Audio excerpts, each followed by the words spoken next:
Welcome to the Pro Ticker Deep Dive. Yeah, it's really great to be here today. I want you to really picture the scene for a minute.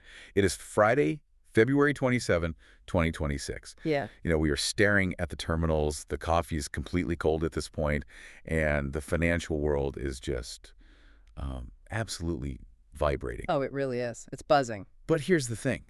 It's not buzzing because some massive history-defining merger just crossed the finish line. Right? It isn't because two giants just shook hands and posed for the cameras.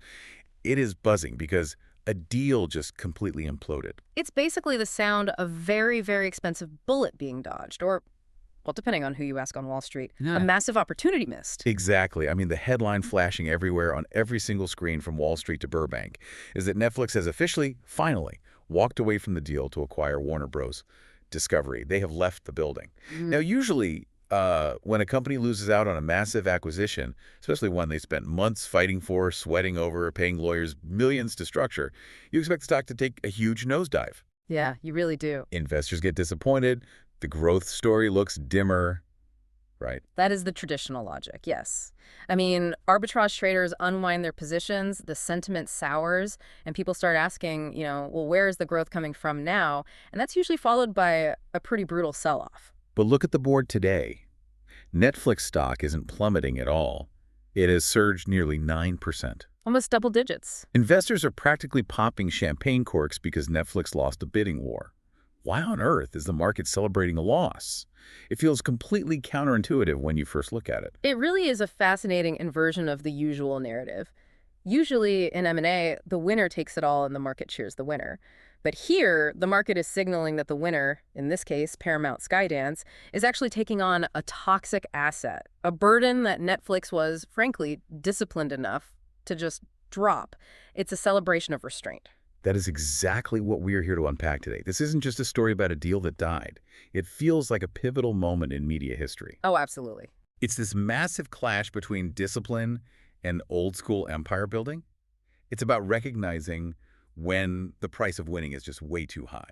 And it raises fundamental questions about what a valuable asset actually looks like in 2026. Is it the legacy studio lot with the giant water tower? Or is it the algorithm and the clean balance sheet? Right. So our mission for this deep dive is threefold. We are going to break this down systematically for you. First, we're going to dissect the anatomy of this bidding war, why Netflix wanted it but really only sort of wanted it, and why Paramount wanted it at literally all costs. We need to understand the motivations there. The psychology of the deal. Exactly. Second, we're going to look at this concept of the winner's curse facing Paramount Skydance. Did they win the prize or did they swallow poison? And finally, and I think this is honestly the most exciting part, we're going to look at what Netflix is going to do with all that newfound freedom and all that extra cash. Spoiler alert, they are shifting from just counting subscribers to becoming absolute masters of monetization. It's a strategic pivot that is going to define the next 5 years of streaming, without a doubt. So let's rewind the tape a bit. Take us back to late 2025. Set the stage for us. Because this wasn't just a two-horse race initially, was it? No, it wasn't. It was a proper three-way tussle, a real battle royal for a minute there.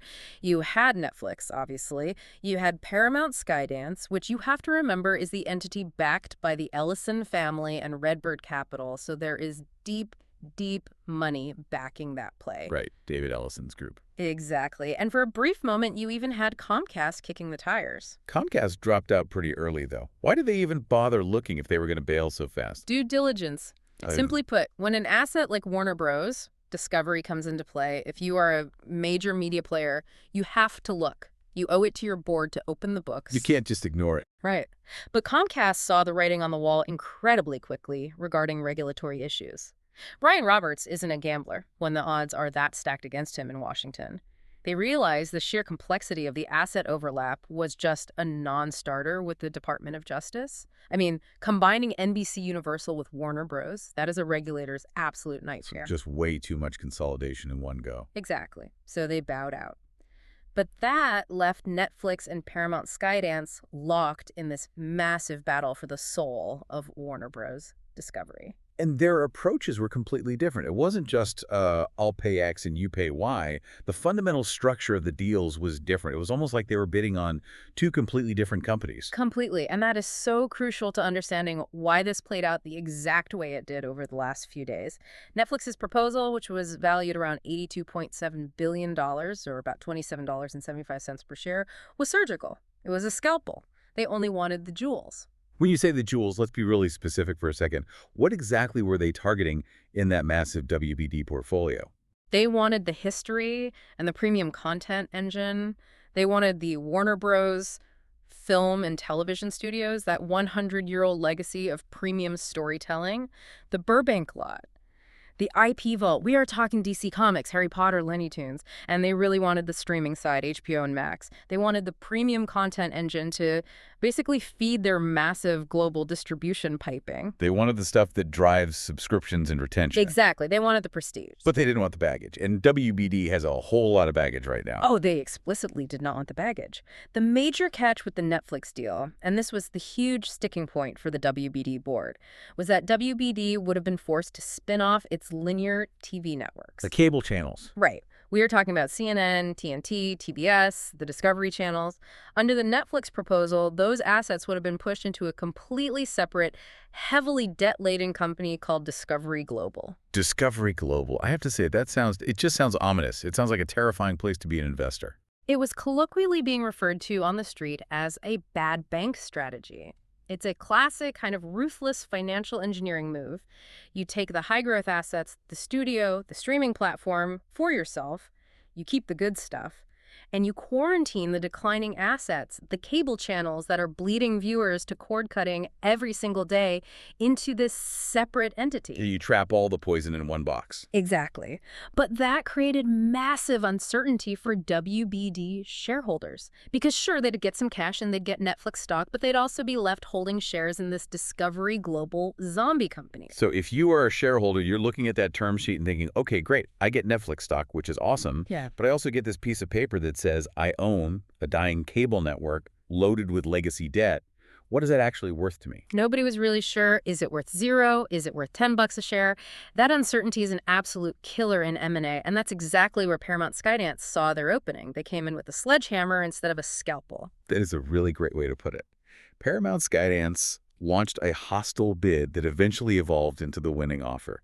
And their pitch was incredibly simple. We will just buy the whole thing. Everything. The good, the bad, and the very ugly. No splitting the baby, no complex financial spin-offs. Warts and all. And their winning numbers were just staggering.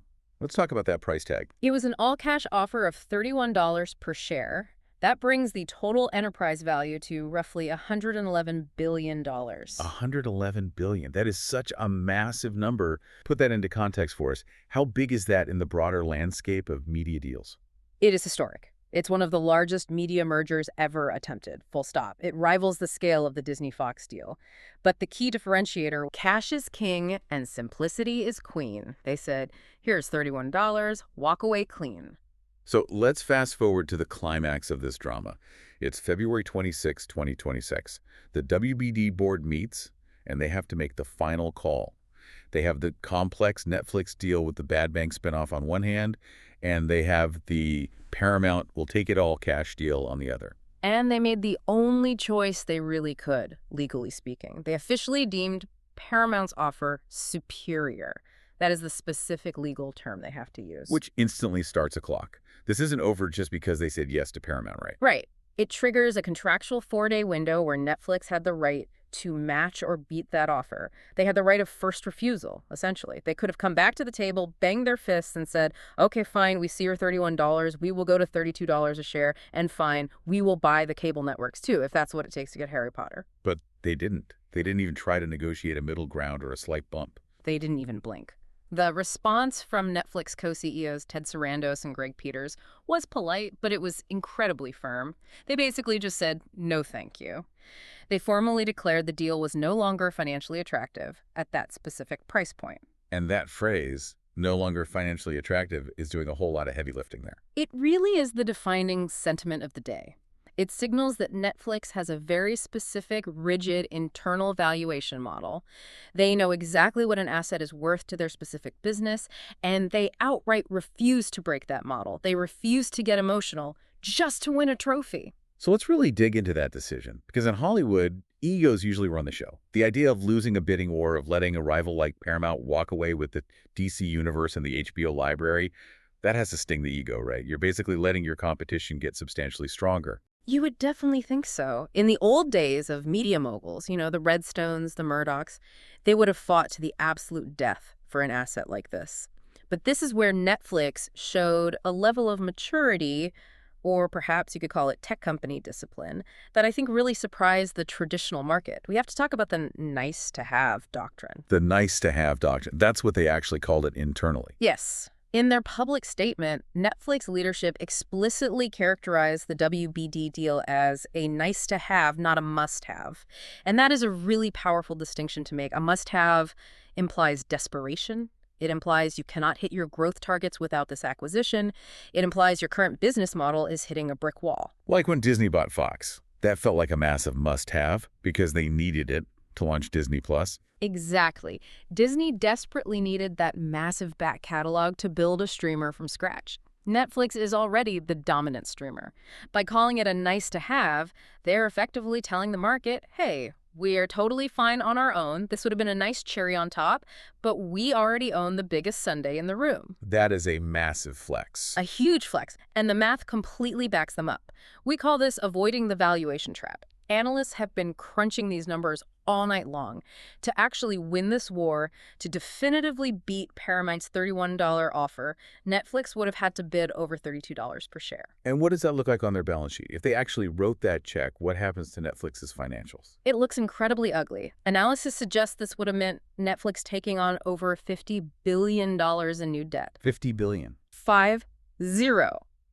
$50 billion. That is a staggering mountain of leverage. And you have to remember, Netflix has spent the last decade painstakingly proving to Wall Street that it can be profitable and self-sustaining. They just finally got to the point where they are strongly free cash flow positive, and they don't need to borrow junk bonds to make their shows anymore. Right, they outgrew the debt phase. Exactly. So taking on $50 billion in debt would have fundamentally changed the company's DNA overnight. It would have forced them into a painful period of aggressive cost-cutting, massive deleveraging, and arguably it would have stifled their ability to innovate on the tech side. They would have spent the next 5 years just servicing interest payments rather than building better streaming technology. And they also avoided what you call the anchor. The anchor of linear television. Yes. By walking away, Netflix completely avoids the secular decline of cable TV. They don't have to hire executives to figure out what to do with CNN or TNT. They don't have to fly to New York to manage ugly carriage disputes with cable operators like Comcast and Charter. They don't have to wake up every morning worrying about declining ad rates on broadcast TV. That is now 100% Paramount's problem to solve. It's like dodging a bullet. But the bullet is made of old coaxial cables and plummeting Nielsen ratings. Precisely. Yeah. Netflix gets to remain a pure-play streamer. They are a sleek tech company that happens to sell entertainment. Paramount, on the other hand, is now a massive, clunky, traditional media conglomerate that has to figure out how to transition a legacy business into the digital future while carrying a backpack full of rocks. But here's the part that I think is just frankly hilarious in a pure, ruthless business sense. And this is a big reason why the shareholders are celebrating today. Netflix didn't just walk away empty-handed to lick their wounds. They walked away with a very, very heavy bag of cash. Oh, the Consolation Prize. It's beautiful. Because WBD technically walked away from the signed Netflix agreement to take Paramount's better offer, a termination fee was immediately triggered. Break that down for us. How much are we talking about here? Paramount Skydance effectively has to pay Netflix a $2.8 billion breakup fee. $2.8 billion just for showing up, signing a paper, and getting dumped for someone else. It's even better than that. They are getting paid billions of dollars to explicitly not buy a company. And let's contextualize that number because 2.8 billion can sound like abstract monopoly money when we're throwing around figures like 111 billion. Yeah, put that in Netflix terms. What does 2.8 billion actually buy them in Hollywood? Well, that represents roughly 14% of Netflix's entire 2026 content budget, which is currently projected to be around $20 billion. So essentially, Paramount is fully funding the next season of Stranger Things, the next season of Squid Game, maybe a brand new Knives Out movie, and probably a few massive blockbusters on top of that. Exactly. It is entirely non-dilutive capital. It strengthens their balance sheet immediately. It's essentially free money. Netflix can use that to buy back their own stock, they can invest in more ad tech, or just fund their own organic content machine. The irony is just palpable. By losing the deal, they objectively strengthen their own financial position against the very competitor who beat them. Paramount has way more debt today. Netflix has way more cash today. That is some absolute 4D chess right there. Or maybe just really, really good lawyering by Netflix's GC. But it wasn't just the money or the debt that scared Netflix off, was it? There was a looming shadow over this whole deal from the guys down in Washington. Ah, the regulatory weapon. This played a massive, maybe even the deciding role in how this war was actually won. The DOJ was watching. Watching is an understatement. The Department of Justice had already launched a formal investigation into the proposed Netflix-WBD merger. You have to remember the optics here. Combining Netflix, the clear #1 streamer globally, with WBD, which owns HBO and Max, the #3 streamer, that sets off massive alarm bells in D.C. It screams monopoly, or at the very least, a suffocating oligopoly. It screams a massive reduction in competition. Regulators were deeply worried about the impact on independent producers. Where do they pitch and sell their shows if there are really only two major buyers left in town? They were worried about the labor markets in Hollywood, the writers' guilds, the actors' guilds, losing all of their bargaining power. And of course, they were worried about consumer prices skyrocketing. Both companies had received what's called a second request for information from the DOJ. For those of us who aren't antitrust lawyers, what does a second request actually mean in practice? Is it just filling out another set of government forms? Oh, I wish it were that simple. It's legal speak for this is going to take a long, long time, and it is going to be incredibly painful for everyone involved. It automatically pauses the statutory waiting period. It requires both companies to hand over millions, literally millions of documents, internal emails, Slack chats, private strategy decks. It basically signaled a long, brutal trench warfare regulatory fight. We are talking 12 to 18 months of pure uncertainty. And for a stock-based deal like Netflix's original offer, uncertainty is poison. Right, because the stock price can swing wildly in 18 months. Exactly. WBD shareholders would have been sitting in total limbo for over a year, just wondering if the deal would even close, watching the Netflix stock price fluctuate, paralyzed. And Paramount, being the incredibly savvy players they are, used this fear against Netflix. They looked at the DOJ situation and said, we can use this to win. They absolutely weaponized it. Paramount Skydance doesn't have the same regulatory overlap. They're much smaller in the premium streaming space. Paramount Plus is growing, sure, but it's nowhere near Netflix's scale. So they could confidently argue to the WBD board that their deal was significantly cleaner. It didn't look nearly as much like a monopoly to regulators. But they didn't just verbally argue it, they put their money where their mouth was. Tell us about the hell or high water clause. That sounds like something straight out of a Western movie. It really does, doesn't it? Yeah. Paramount offered a $7 billion regulatory termination fee. That is significantly higher than what was in the previous Netflix agreement. It basically told the WBD board, we are so completely confident we can close this deal that if the government somehow blocks it, we will personally pay you $7 billion just for the inconvenience. That's a massive insurance policy for WBD shareholders. It is. It tells the board, even if we lose in court, you still win. But then there was the ticking fee. This is a truly fascinating financial detail that I think really tipped the scales at the final hour. The ticking fee. It sounds like a bomb waiting to go off. In a way, it actually diffused the bomb of government delay. Paramount agreed to pay WBD shareholders an extra 25 cents per share for every single quarter the deal is delayed past September 2026. Wow. So they're literally paying the shareholders for their time. It works out to roughly $650 million per quarter. It completely removed the financial pain of the regulatory delay. If the DOJ drags its feet, WBD shareholders just sit back and get paid more money. It perfectly aligns the incentives. That's just brilliant strategy. It takes the government's biggest weapon, which is bureaucratic delay, and totally neutralizes it. Exactly. It completely forced the WBD board's hand. They had to look at the two options and choose between the regulatory risk of Netflix, which was incredibly murky and uncertain and might not even happen, or the absolute certainty of Paramount's all-cash offer, fully backed by these massive penalty fees and ticking fees. They chose certainty. They chose the sure thing. So Paramount wins. They get the big prize. They get Warner Bros. They get HBO. They get CNN. They get the whole kingdom. But now we have to talk about the morning after. Is this actually a victory, or is this the classic winner's curse? That is the $111 billion question right now. Paramount Skydance is now purchasing the entirety of WBD. They are creating a massive, sprawling, traditional media conglomerate. It is going to be the biggest player in Hollywood by sheer volume alone. But the leverage is truly historic. We briefly mentioned the LBO, the leverage of buyout aspect earlier. How much actual debt are we talking about here? Because they bought the existing debt of WBD, and they had to add new debt to pay all that cash to the shareholders, right? Correct. Estimates suggest their gross leverage could reach 7x EBITDA. Now, just to ground that, in the corporate finance world, 3x is generally considered healthy, 4x is pushing it, maybe getting a little uncomfortable, 7x, that is living incredibly dangerously. That is a very heavy backpack to wear while you're trying to run a marathon against Netflix. Right. 7x EBITDA essentially implies that for every single dollar they make in operating profit, they have $7 of debt hanging over them.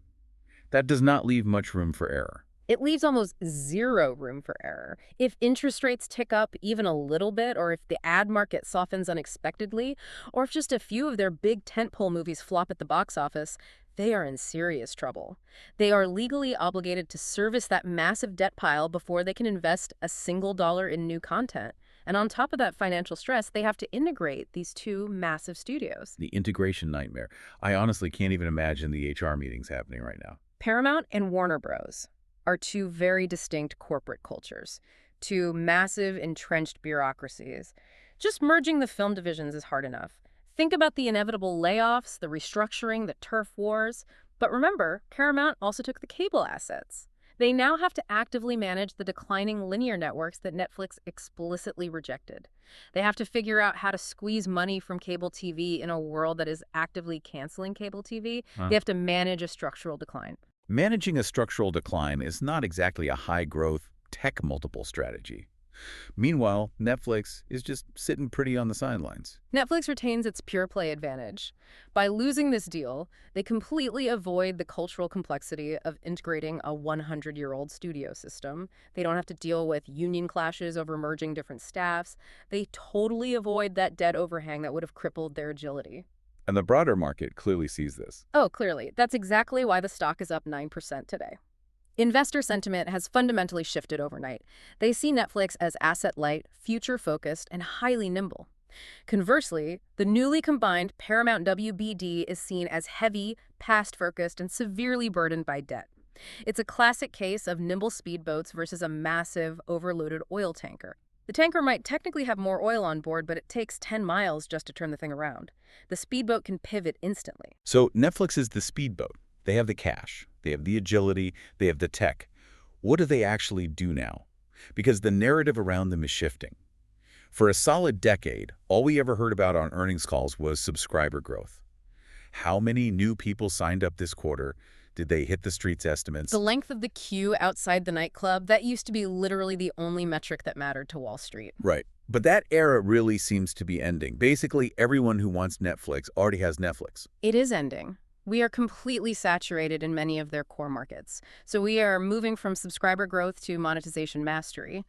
Netflix is no longer being judged solely by how many new people sign up. They are now judged by how much actual value they extract from every single existing user. For shopping basket analogy. Exactly. It's no longer just about getting you in the door of the club. It's about how much is in your shopping basket when you finally leave. The strategic narrative has entirely pivoted from we are a streaming service to we are a massive entertainment company that just happens to use streaming as its delivery mechanism. And that means selling you a lot more than just a basic monthly subscription. And the massive engine of this new narrative is advertising. Which is wild to think about because for years, Reed Hastings stood on stages and said, no ads, never. We will never do it. Hmm. He was so adamant about the purity of the platform. Well, you should never say never in business, especially when the margins look this good. The ad revenue rocket ship is officially taking off. Let's look at the actual stats. Their ad revenue hit $1.5 billion in 2025. That was up 112% year over year. More than doubling their money in 12 months. And the target for 2026, they project it to double again. They are aiming for $3 billion. That is just exponential growth. That is a perfect hockey stick graph. It is, and the underlying user base fully supports it. The ad-supported tier has quietly reached 190 million monthly active users. 190 million. It's a massive, highly engaged audience for advertisers. In the markets where the ad tier actually exists, over 50% of all new signups are actively choosing the ad tier over the premium one. Is it cheaper for the consumer? It's cheaper for the user out of pocket, yes. But, and here is the incredible secret to their model, the average revenue per member, the ARM, on the ad tier is actually often higher than the basic ad-free tier because of that advertising revenue making up the difference. So they literally make more money from the people who are paying them less. That is the holy grail of pricing strategy. Exactly. You pay less, but the advertisers pay Netflix the difference, and then some. And they are backing this up with serious proprietary technology. This is where the tech company DNA really separates them from a Paramount. Netflix is building its own proprietary ad server, which is launching mid-2026. Why does that matter, though? Why spend the money to build your own from scratch? Why not just use Google or Microsoft's existing tech? Independence, ultimate control, and most importantly, margins. Right now, they use partners like Microsoft to serve those ads. By building their own internal stack, they get to keep 100% of the ad spend. They completely cut out the middlemen. But more importantly than just the fee savings, it allows for true sniper-like targeting. Sniper-like targeting. Explain that a bit more.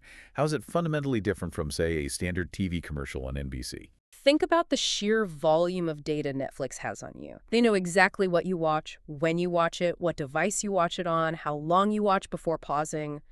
They know if you binge romantic comedies on Friday nights or if you only watch intense horror movies on Sunday mornings. They know if you rewind the scary parts or skip the intro sequences. They can offer high-value advertisers, we're talking luxury car brands, high-end finance, incredible granular targeting precision that traditional broadcast TV simply cannot match. On cable TV, an advertiser buys a slot during a show and just kind of hopes the right demographic is watching. On Netflix, they know with absolute certainty the right person is watching. And they are deeply integrating AI into this, too. Right. I saw something recently about generative ad creative. Oh, this is the sci-fi stuff. This is where the tech stack really flexes. They have active partnerships with OpenAI right now to test generative ad creative. The concept is dynamically, automatically creating localized ad copy or even custom visuals that utilize Netflix IP on the fly. Give me a practical example of that. How would that actually look to me sitting on my couch watching TV? Imagine you were watching Stranger Things. The Netflix system knows exactly what you're watching. It knows your geographic location. It knows the time of day, maybe even the weather outside. It could generate entirely on the fly a Coca-Cola ad that is specifically themed around Stranger Things. It could utilize the retro 80s visuals or the spooky vibe of the show, tailored specifically to your local language and region. It totally blurs the traditional line between content and commerce. It makes the ad feel like an extension of the show you are already invested in. Yet is both incredibly amazing and honestly slightly dystopian at the same time. You know, the Demogorgon drinks Coke, and so should you. It is undeniably effective, though. Advertisers will pay a massive premium for that level of integration. They are also rolling out pause ads, which are exactly what they sound like, static ads that appear seamlessly when you hit pause to go get a snack or answer your phone, and interactive mid-rolls globally in Q2 2026. These new formats alone are expected to lift their revenue per user by 20 to 30%.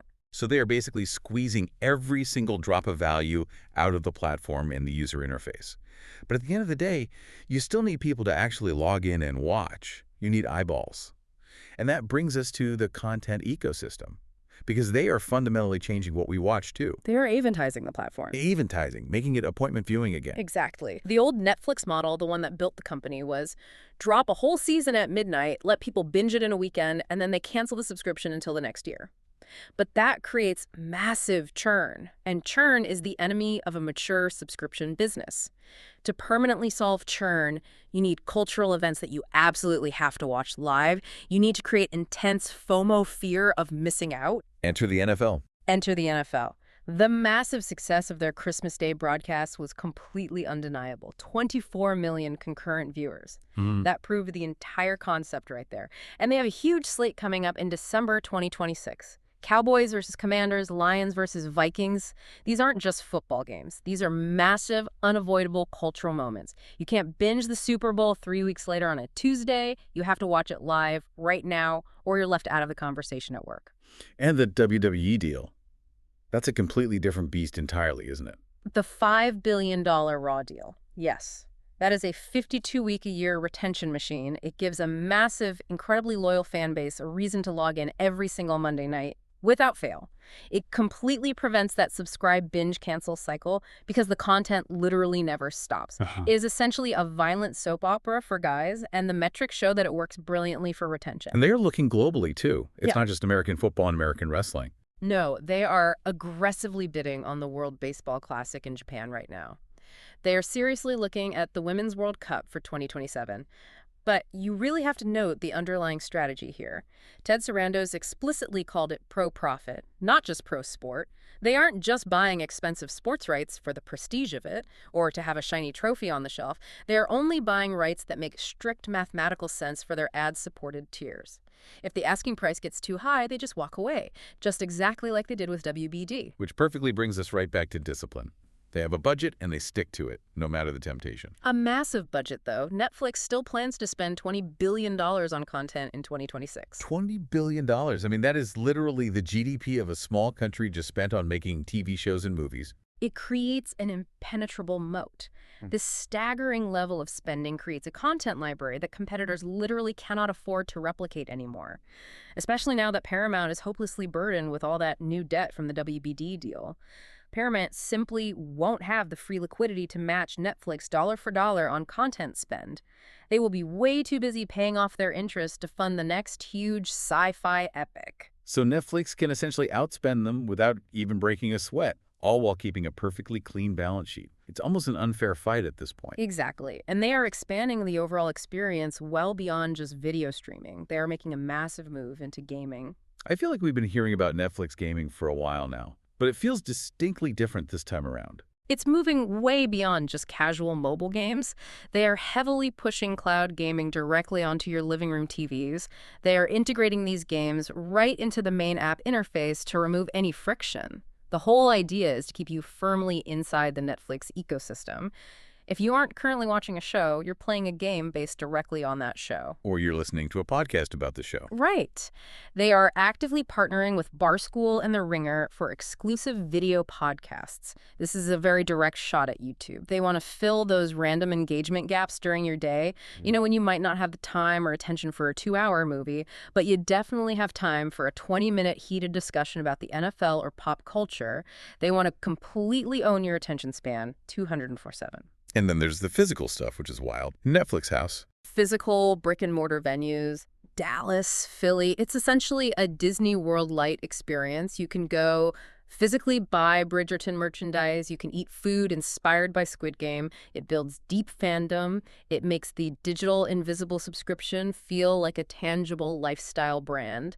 It significantly deepens the emotional connection the consumer has to the IP. So when we step back and really look at this entire picture, this strategic equilibrium, as you called it, Netflix lost the battle for Warner Bros. Discovery. They didn't get the legendary studios. They didn't get HBO. They lost the battle, but they absolutely won the war. How so? Yeah. Summarize the final scorecard for us. Look at the strategic positioning today. They have massive cash reserves, the $2.8 billion breakup fee, plus their already solid free cash flow. They have a crystal clear roadmap, $3 billion in ad revenue, their own proprietary ad tech, and they have total regulatory freedom. Meanwhile, Paramount is going to be bogged down in integration hell and antitrust oversight for years to come. And most importantly, they don't have the debt. They don't have the debt. Netflix is light, they are fast, and they are rich. Paramount is heavy, they are slow, and they are incredibly leveraged. It really is a fascinating outcome. We started this deep dive asking why in the world Investors were celebrating a loss. And I think we really found the answer. The answer is that in 2026, the single most valuable asset in media isn't a 100-year-old movie studio. It isn't a prestigious cable network. It is a highly optimized tech stack that can monetize 1 billion global eyeballs without owning a single physical cable wire. Netflix realized that buying WBD was ultimately buying the past. Walking away allowed them to keep heavily investing in the future. That is the big aha moment right there. They consciously chose the future over the past. And they literally got paid $2.8 billion to make that choice. Not a bad day at the office at all. But before we sign off, I really have to ask. With Paramount totally distracted, with WBD off the table, and Netflix just sitting on this massive pile of cash with zero regulatory baggage, Yeah. what happens next? That is the provocative thought I want to leave everyone with. Netflix has the ultimate war chest right now. Do they look for another target? Do they buy a massive AAA gaming studio like Take-Two or EA? Do they make an even bigger play into exclusive live sports rights? Or, and this is what the market really seems to prefer today, do they just keep doing exactly what they're doing? Do they just keep buying back their own stock, building better ad tech, and just casually watching their competitors slowly drown in debt? Sometimes the absolute best move in M&A is to do nothing at all and just let your opponent make the fatal mistakes. Nice to have, not must have. I really think that simple philosophy is going to define the entire next decade of media strategy. I think you are absolutely right. Well, that wraps up this deep dive into the billion-dollar walkaway. It's been a really wild ride through the M&A financials, the regulatory battles, and the new ad-supported future of streaming. Always a pleasure to unpack the numbers with you. To all of our listeners, keep learning, keep watching the ticker, and we will see you on the next deep dive. Goodbye, everyone.